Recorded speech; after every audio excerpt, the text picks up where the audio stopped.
बिस्मिल्लाहिर्रहमानिर्रहीम अस्सलाम वालेकुम। Welcome back to my channel. तो जी व्यूअर्स, कैसे हैं आप? होपफुली आप भी बिल्कुल ठीक ठाक होंगे। तो आज जो रेसिपी लेके आई हूँ वो आपके लिए नहायत ही फ़ायदेमंद और सेहतमंद होने वाली है। आप मिनटों में बना पाएंगे ढेर सारे लच्छा पराठा। वो कैसे? ना तो हमें रोटी को बेलना है, कुछ भी नहीं करना, फिर भी हमारे पराठे गोल गोल लेयरदार बनेंगे और बहुत ही खस्ता क्रिस्पी से पराठे बनकर तैयार होंगे। रहमतों और बरकतों का महीना रमज़ान शरीफ आ रहा है, उसके लिए आप ये पराठे बनाकर सेव भी कर सकते हैं और पूरा महीना फिर इसको निकालें और इसी तरह बनाएं और खाएं। कुछ भी मेहनत नहीं करनी पड़ेगी, जस्ट मिनटों में आप ढेर सारे पराठे बना लेने वाले हैं। ये कोई बिगिनर भी आसानी से बना ले या छोटा बच्चा भी बना ले, इतनी आसान रेसिपी है। इंशाल्लाह आपको ज़रूर पसंद आएगी। आपने फुल वॉच करनी है, तभी आप जान पाएंगे। तब सभी टिप्स और ट्रिक्स के साथ बताऊंगी कि ज़बरदस्त लेयरदार सा पराठा आप कैसे बना सकते हैं। बिस्मिल्लाहिर्रहमानिर्रहीम। एक नाली ली है, उसमें मैंने 2 कप गंदम का आटा डाला है। आप सब जानते हैं गंदम का आटा हेल्दी होता है, इसलिए मैं नॉर्मल में घर में गंदम के आटे से ही बनाती हूँ। 2 कप मैंने मैदे के लिए हैं, वो इसलिए कि जस्ट खूबसूरती आ जाए, हमने वीडियो बनानी है। 1 टीस्पून नमक का डाला है, ये मेरे पास टेबल स्पून था तो मैंने हाफ़ डाला है। डालकर मिक्स कर लेंगे, मैदे और आटे को दोनों को मिक्स कर लिया है। और 1 चम्मच मैंने घी का लिया है, ये मेरे पास देसी घी है। अगर बनास्पति हो तो वो भी ले सकते हैं या फिर ऑयल भी ले सकते हैं। इसको अच्छे से मिक्स कर लेंगे। तो इसको मिक्स करने के बाद यहाँ जी है मेरे पास पानी। पानी हमें कौन सा लेना है यहाँ जी? ना तो हमने गर्म पानी लेना है, ना ही ठंडा लेना है। ये नॉर्मल टैप वाटर है, ये लिया है। ये थोड़ा थोड़ा डालकर हमें एक नरम सा आटा गूंद लेना है। हार्ड नहीं करेंगे, आटे को सॉफ्ट गूंदेंगे। जितना अच्छा आटा आपका गूंदा होगा उतने ही अच्छे क्रिस्पी खस्ता से पराठे बनकर तैयार होंगे, वो भी बिना बेले हुए। बहुत आसान मेथड से मिनटों में आप ढेर सारे पराठे बना पाएंगे।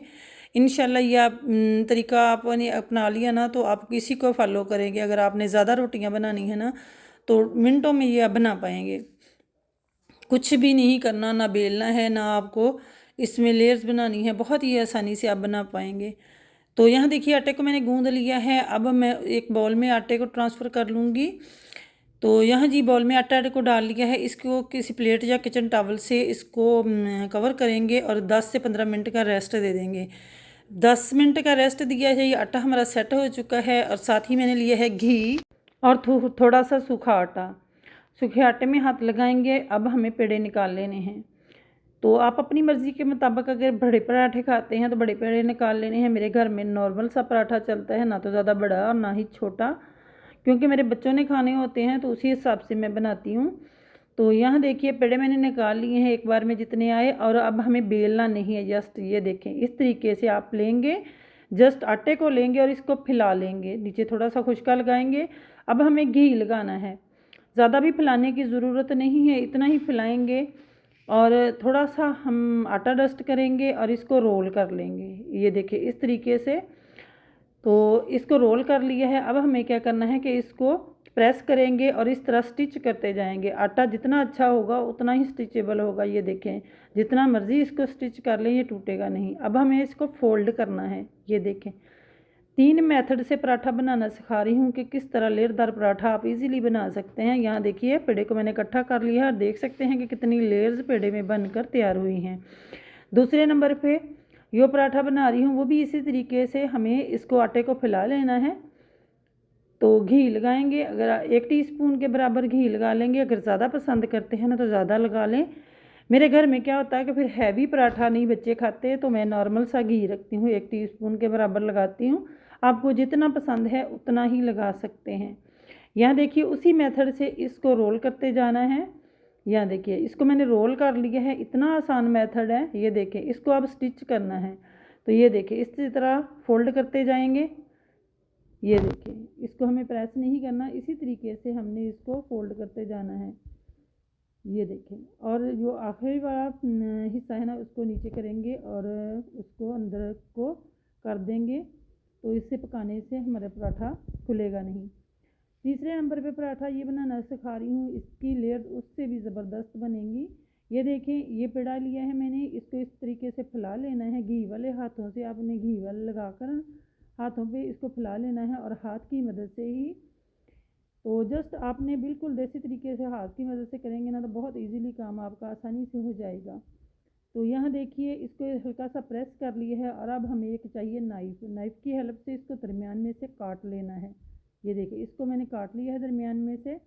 और अब इसकी जो लेयर वाला पार्ट है ना, अंदर वाला पार्ट है, जिसमें जैसे हमने कटिंग की है उसको ऊपर कर लेना है ताकि लेयर सारी बाहर आए। ये देखिए इस तरह स्टिच करेंगे तो ये लंबा होता जाएगा और इसको इस तरह फोल्ड कर लेंगे तो जो इसकी लेयर उससे भी डबल बनकर तैयार होंगी। बहुत आसान मेथड से बनाना सिखा रही हूँ। यहाँ देखिए देख सकते हैं कि कितनी ज़बरदस्त लेयर्स बनी हैं, वो भी मिनटों में। कुछ भी नहीं किया हमने, ना तो बेला है। तो एक और बनाना सिखाती हूँ। ये देखें उसी तरीके से हमने पेड़ा बनाना है, रोल करना है और इसको कट कर लेना है। कट करने के बाद इस तरह स्टिच करेंगे और फोल्ड कर देंगे और जो लास्ट वाला पार्ट है इसको नीचे वाले पेड़े में जो नीचे वाला हिस्सा है उसको अंदर की तरफ कर देंगे और ज़बरदस्त सा लेयरदार सा ये हमारा पेड़ा तैयार हो चुका है। ये देखें तो इसी मेथड से सारे पेड़े तैयार कर लूँगी। अगर आपको यहाँ देखिए जी सारे पेड़े हमारे तैयार हो चुके हैं। अगर आपको मेरी ये वीडियो पसंद आई हो ना बिना बेले पराठे बनाने की, तो वीडियो को ज़्यादा से ज़्यादा लाइक करना है, शेयर करना है और कमेंट बॉक्स में अपनी कीमती राय का इज़हार ज़रूर कीजिएगा। आपके कमेंट पढ़ना मुझे बहुत अच्छा लगता है, तो आपने कमेंट में अपनी राय का इज़हार ज़रूर करना है कि आपको ये रेसिपी कैसी लगी। तो यहाँ देखिए पेड़े सारे हमारे मुकम्मल हो चुके हैं। इसको किचन टॉवल से कवर कर देंगे और अब हमें बेलना है। लास्ट सबसे पहले हमने जो पेड़ा किया था उसको रेस्ट मिल चुका है। तो यहाँ जी मैंने एक प्लेट ली है और इसके अंदर इस तरह शॉपर काट लिए हैं गोल रोटी की तरह। एक रखेंगे और पेड़ा हमने लिया है उसको प्रेस करेंगे, थोड़ा सा आटा डस्ट करेंगे और उसको बेल लेंगे। ये देखिए बहुत आसान मेथड है। इसी मेथड से आप बहुत इजीली पराठे बना पाएंगे। ये देखिए तो यहाँ देखिए एक पराठा हमारा बिल चुका है जो कि ज़बरदस्त लेयरदार बनकर तैयार हुआ है।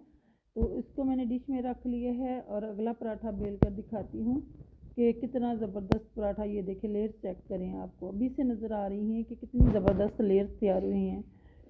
इसी को भी उसी तरह शॉपर रखेंगे और ऊपर रखते जाएंगे, 1 बाय 1 इसी तरीके से हम ऊपर रखते जाएंगे। तो यहाँ देखिए लेयर चेक कर सकते हैं कि कितनी ज़बरदस्त बनकर तैयार हुई हैं। देखिए माशाल्लाह सारे पेड़े मैंने बेल लिए हैं और सारी रोटियां तैयार हो चुकी हैं, पराठे हमारे तैयार हो चुके हैं। अब हम उनको फ्रीज़ होने के लिए रखेंगे और एक पराठा मैं आपको बनाकर दिखाती हूँ कि कितनी ज़बरदस्त लेस बनी है इसके अंदर। माशाल्लाह माशाल्लाह बहुत ज़बरदस्त बनकर ये तैयार होती है। रेसिपी ये मिनटों में बनती है, आप ढेर सारे पराठे मिनटों में बना पाएंगे, वो भी बिना वक्त लगाए। कुछ भी नहीं करना, जस्ट आपने हाथों की मदद से आटा फैलाएंगे, बेलेंगे भी नहीं, घी लगाएंगे और रोल कर लेंगे। तो यहाँ देखिए साइड को मैंने चेंज कर दिया है, थोड़ा सा सिकने देंगे। तो जैसे ही डार्क स्पॉट आने स्टार्ट हों तो तब हम इसकी साइड चेंज करेंगे और घी लगा देंगे। तो मैंने यहाँ देसी घी का यूज़ किया है। आपके पास जो भी हो, ऑयल हो, घी हो या बनास्पति हो या मक्खन हो, कुछ भी लगा सकते हैं, जो भी आपको पसंद हो उसी मेथड से बना सकते हैं। तो इसको अब हमें इस तरह स्पैचुला की हेल्प से दबाते हुए अच्छा सा कलर दे लेना है। यहाँ देखिए माशाल्लाह पूरा फूला क्रिस्पी सा लेयरदार पराठा हमारा रेडी हो चुका है, जो कि खाने में नहायत ही टेस्टी बनता है। आप इसे चाय के साथ, अचार के साथ या फिर किसी भी सालन के साथ सर्व कर सकते हैं या किसी चटनी के साथ, हर चीज़ के साथ ये मज़े का लगता है। या फिर रोल पराठा भी बना सकते हैं। तो ये देखें माशाल्लाह ज़बरदस्त सा पराठा हमारा तैयार है और लुक चेक करें माशाल्लाह माशाल्लाह। हेल्दी वे में गंदम के आटे से ये बनने वाला पराठा इंशाल्लाह आपको बहुत पसंद आएगा। तो व्यूअर्स अगर आपको मेरी ये पराठा बनाने की वीडियो ज़रा सी भी पसंद आई हो ना, तो वीडियो को ज़्यादा से ज़्यादा लाइक करना है, शेयर करना है, कमेंट बॉक्स में अपनी कीमती राय का इज़हार ज़रूर कीजिएगा। दुआओं में याद रखिएगा। अल्लाह हाफिज़।